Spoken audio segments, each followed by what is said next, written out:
کہ دندان مبارک شہید ہوئے، لوگوں میں یہ خبر مشہور ہو گئی کہ حضور علیہ السلام شہید ہو گئے. اب یہ خبر پھیل گئی.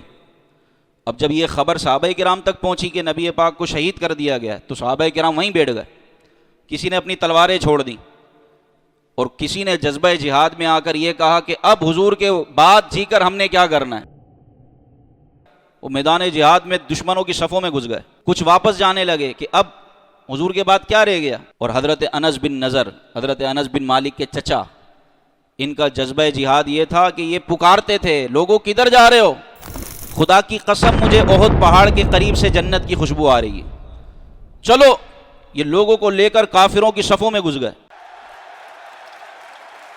اور ایسی زبردست جنگ کی، بالآخر شہید ہوئے. ان کے جسم میں کوئی جگہ باقی نہیں بچی تھی جو سے تلوار اور جس پر نیزوں کا زخم نہ ہو. ان کو ان کی بہن نے انگلیوں کے پوروں سے پہچانا کہ یہ انس بن نضر ہیں، حضرت انس بن مالک کے چچا جان. یہ ہے عشق رسول. ہم تو زبانی کلامی جمع خرچ، اصل محبت تو صحابہ نے کی ہے. اللہ ہمیں ان کے عشق کے کروڑویں حصے میں سے کچھ عطا فرما دے تو ہماری دنیا و آخرت سنور جائے.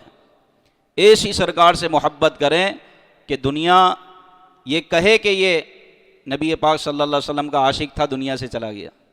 اور یہی قیامت کے دن قبر میں، قیامت میں ہر جگہ کام آئے گا. حدیث پاک ہے بخاری و مسلم کی کہ مجھ سے اپنی جان سے بڑھ کر محبت کرو. بتاؤ، جان سب سے قیمتی چیز جان ہے. بندہ جان سے زیادہ کس سے محبت کرے گا؟ حضور سے. اپنی جان سے بڑھ کر جس سے محبت کرنی ہے. فرمایا اس وقت تک تمہارا ایمان کامل نہیں ہوگا جب تک مجھ سے اپنی جان سے بڑھ کر محبت نہ کرو، اپنے ماں باپ سے بڑھ کر محبت نہ کرو، اپنی آل اولاد سے بڑھ کر محبت نہ کرو.